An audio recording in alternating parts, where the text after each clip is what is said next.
Vitória gigantesca da Sociedade Esportiva Palmeiras, do líder do Campeonato Brasileiro, que sai atrás e consegue a sua 8ª virada no ano.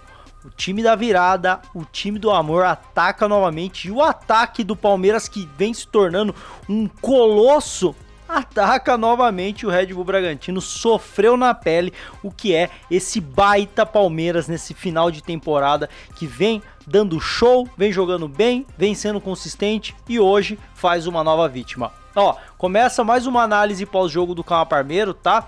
Vem comigo aqui já no like, no hype, para ajudar o meu trampo a chegar para outros palmeirenses. Se você puder, pega o link desse vídeo, manda nos seus grupos de palmeirenses, fala, ó, tem um pós-jogo bacanudo aí com análise tática e tudo mais. Deixa sua opinião, quem foi o melhor em campo para você? O meu eu falo no fim do vídeo. E bora pra análise depois da vinheta.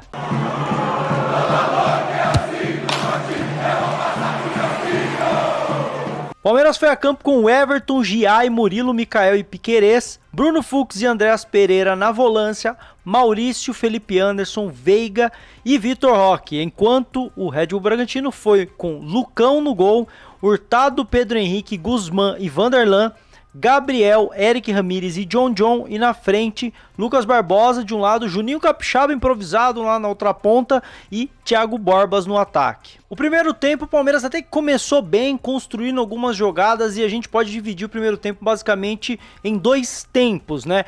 Os primeiros 22, 23 minutos ali o Palmeiras construiu algumas chances, poderia ter aberto o placar, estava muito bem, colocando intensidade, o Red Bull Bragantino sofrendo para se defender contra o Palmeiras e pouco conseguindo contra-atacar. A partir ali da metade do primeiro tempo, o Red Bull Bragantino foi subindo suas linhas, o Palmeiras foi perdendo um pouco de intensidade e o Red Bull Bragantino melhorou no jogo. Eu diria que o primeiro tempo foi meio a meio. Primeira metade pro Palmeiras, que poderia ter aberto o placar, e a segunda metade pro Red Bull Bragantino. E aí a diferença tá nos gols. Rafael Claus foi chamado pelo VAR e deu este pênalti aqui numa bola cruzada na área que o jogador cabeceou, a bola bateu na mão do Bruno Fux. Pode-se discutir o que for, mas pra mim, pênalti claro, tá? O John bateu e fez o primeiro gol do Red Bull Bragantino, primeiro e único do Red Bull Bragantino, né? Pra mim, lance normal de pênalti, tá? Vai se discutir que foi feita uma carga no Bruno Fux que não conseguiu subir, mas ele não tava nem fazendo o movimento de salto, ele tava correndo pra trás, o jogador só colocou a mão e escorou. Pra mim, se fosse contra o Palmeiras, eu ficaria revoltado se não fosse marcado. Então, pra mim, o pênalti foi muito bem marcado e a bola tava indo na direção do gol. O Everton até ia defender, tá? O Everton até ia defender, a bola tava indo na mão do Everton, mas a regra não coloca essas questões subjetivas. A questão é, a bola tava indo na direção do gol? Tava. Independente do Everton, se ele ia fazer defesa ou não. Então, o pênalti bem marcado, 1-0 pro Red Bull Bragantino. O Palmeiras parece que sentiu o gol. Ele passou alguns minutos após ter sofrido esse gol, sem conseguir trocar passes, alguns erros de movimentação. Mas aí, o que colocou a cabeça do Palmeiras no lugar foi justamente o gol de empate, né? Um gol que saiu de uma jogada de escanteio, né? O Palmeiras tinha um escanteio, bateu rápido e curto, né? Escanteio curto, cruzamento, o Lucão saiu muito mal, gol do Bruno Fux. E aí tá um detalhe, né? O Veiga correu e foi bater muito rápido esse escanteio, enquanto a galera ainda tava chegando na área. Percebe-se que era uma jogada treinada, ensaiada, e que aí tá um detalhe muito importante. O Fux não deu tanta mobilidade pro meio campo do Palmeiras como se espera de um volante, de um Aníbal, de um Emiliano, até porque ele é zagueiro. Contra o Juventude, ok, ele funcionou, porque o Juventude é fraco, né? Mas contra o Red Bull Bragantino, o Fux de volante, na função de volante, ele não funcionou tão bem, por não ter tanta mobilidade. Mas você perde mobilidade, você ganha em jogo aéreo, porque você tem o seu volante, na verdade, sendo um zagueiro. Então você tem 3 zagueiros na hora da jogada aérea, e isso fez a diferença. O Fux foi lá e empatou o jogo pro Palmeiras, que foi pro intervalo num jogo equilibrado, com um placar justo pelo primeiro tempo que foi. E o gol da virada é um gol de pura sorte, ó. A bola subiu, bateu, voltou, sobrou no pé do Murilo, que bateu em gol, e a bola sobra no Vitor Roque, que faz o gol. Mas aí tá um detalhe: muito provavelmente essa bola não teria sido chutada em gol pelo jogador ali na posição do Murilo. Olha só, no momento que a bola sobra pro Murilo, aqui essa bola era no jogador que tava passando, que era o Veiga aqui. Talvez fosse um volante, se fosse um jogador de frente, teria acionado o Veiga em profundidade.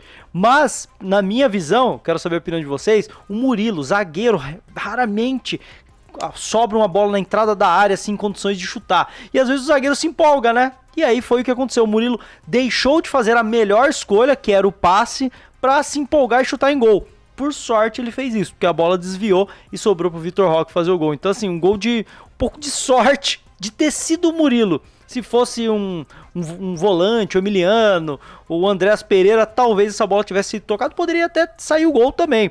Mas do jeito que foi, saiu o gol e é isso que importa. Mas vocês querem análise de gol? Então separei uma análise de gol, um gol que dá pra fazer análise, porque os outros não foram, não tiveram tantos elementos pra gente analisar, mas o terceiro gol, sim, esse é um gol que tem muitos detalhes pra gente analisar aqui.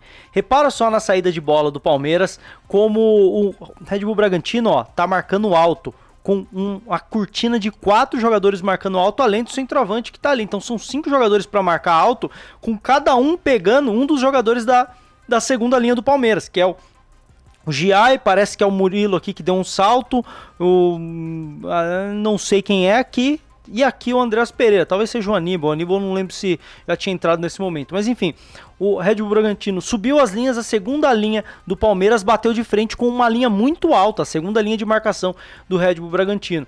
Mas aí que tá o detalhe, a jogada individual faz muita diferença, porque no momento que sai esse primeiro passe do Giai pro Alan, esse seria um lance de saída de suporte do Palmeiras. Quando essa bola chega no Alan, você vê que o Giai já tá se projetando, que é uma jogada de tabela. O lateral toca, entre aspas, pro ponta, que tabela com ele e tenta sair dessa pressão. Essa é a ideia dessa saída de bola, né? O lateral, tanto é que ele se projeta.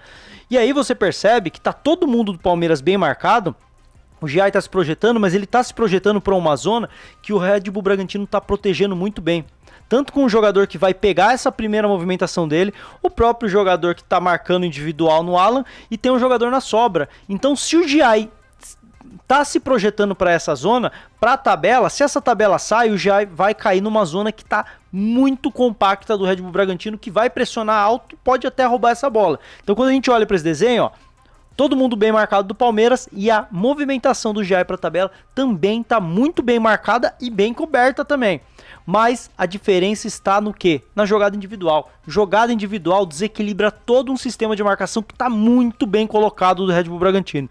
O Alan vai muito bem em sair para o lado certo. Se ele sai pelo outro lado, ele entra na zona de marcação, mas ele saiu para o lado certo. Uma zona que você percebe que ao sair por ali, ele tem um corredor livre. E é nesse momento que ele já desequilibrou totalmente a marcação do Red Bull Bragantino, que estava muito bem equilibrada, tá? Muito bem encaixada, muito bem equilibrada. E você percebe que lá do outro lado aqui do campo, você encontra um jogador pegando o Flaco aqui individual, outro pegando o Vitor Roque individual. Eu acho que é o Flaco aqui, não sei se ele já tinha entrado nesse momento. Se não, talvez seja o Maurício ou Veiga, sei lá. E do outro lado, o Felipe Anderson no individual. São 3 jogadores para 3 do Palmeiras. 3 do Bragantino para 3 do Palmeiras. Então a marcação tá toda encaixada, mas o Alan, por causa da jogada individual, ganhou esse corredor. Esse corredor se abriu pro Alan. E a defesa do Red Bull Bragantino, para cobrir esse espaço que o Alan gerou com o drible, vai ter que desencaixar a marcação.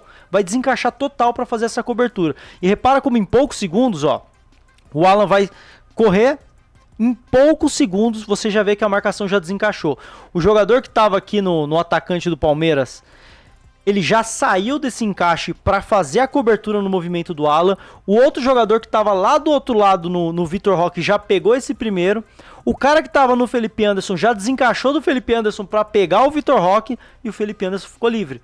Então, em 2 segundinhos, desencaixou toda uma marcação que estava encaixada para fazer essa cobertura por causa da jogada individual do Alan. Então, toda a defesa do Red Bull Bragantino está correndo para baixo no vídeo, aqui ó, pro lado direito de ataque do Palmeiras, esquerdo de defesa do Red Bull Bragantino. Defesa inteira correndo para esse lado e o Felipe Anderson livre lá. Mas o Alan faz o quê? De novo na jogada individual. Ele inverte a direção da jogada e no que ele traz para dentro... Olha como os 2 dribles do Alan, o primeiro lá atrás ao girar e o segundo ao mudar de direção no ataque, ele fez com que o Red Bull Bragantino inteiro se desorganizasse e você vê 7 jogadores na tela nesse momento. Os 7 do lado direito de ataque do Palmeiras, esquerdo de defesa do Red Bull Bragantino, deixando o quê? O corredor oposto livre para o Felipe Anderson. Tudo por quê? Porque o Alan, na jogada individual, desequilibrou a marcação inteira do Red Bull Bragantino. Inteira do Red Bull Bragantino. E aí, No que ele solta pro Felipe Anderson e o Vitor Roque faz o corta-luz, o Felipe Anderson tem tempo para dominar, olhar, escolher o canto e colocar no cantinho para fazer um golaço. Jogadaça do Palmeiras, mas olha, o que o Alan fez nessa jogada, ele quebrou 2 vezes o sistema de marcação do Red Bull Bragantino. No primeiro encaixe lá da marcação alta e depois na hora da recomposição ele quebrou tudo. Porque ele indicava que ia para um lado, girou para o outro, inverteu o eixo e o Felipe Anderson fez o gol. Jogadaça do Alan. Olha como o drible é capaz de mudar a história de um jogo. Jogadaça do Alan. O Palmeiras ainda faria o 4º nesse rebote do chute do Vitor Roque. Gol do Flaco Lopes, inacreditável. O cara tava a menos de 24 horas lá em Miami dando assistência pro McAllister.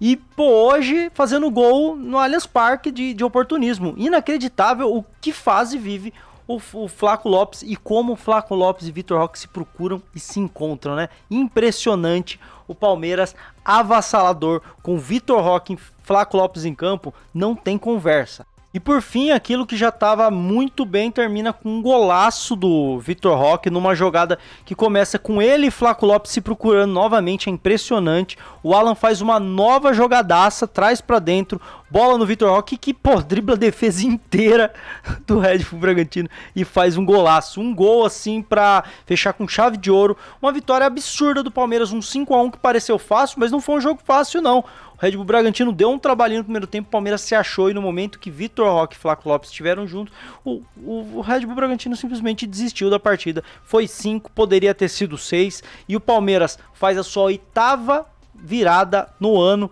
O time da virada voltou e é um time que tem um dos ataques mais impressionantes do Brasil nos últimos tempos. Ainda não tem o melhor ataque do Campeonato Brasileiro, mas está galgando para isso, porque o Palmeiras a cada rodada ele diminui a diferença para o Flamengo nessa questão de melhor ataque. Próximo jogo, Palmeiras e Flamengo, veremos quem é quem nessa brincadeira, mas uma coisa é muito importante, o Palmeiras hoje depende só de si para ser campeão, o Flamengo não. Se o Palmeiras, não quero nem pensar nisso, mas perder para o Flamengo, o Palmeiras ainda é líder porque tem 2 vitórias a mais do que o Flamengo, com esses 3 pontos a mais. Quero saber a opinião de vocês. Melhor em campo?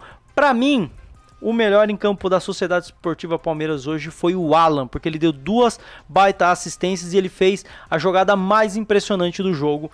E, pô, mudou o jogo. O Alan mudou o jogo. O Palmeiras fez um bom jogo, tá? Os reforços entraram, os reservas entraram bem, mas para mim quem mudou o jogo se chama Alan. E tá numa boa fase, voltou a jogar bem, né? Ele que pós-mundial não tava jogando tão bem, mas voltou a jogar bem e voltou a mudar partidas como ele já tinha mudado contra o São Paulo. Deixa sua opinião aí, tamo junto e avante palestra, segue o líder.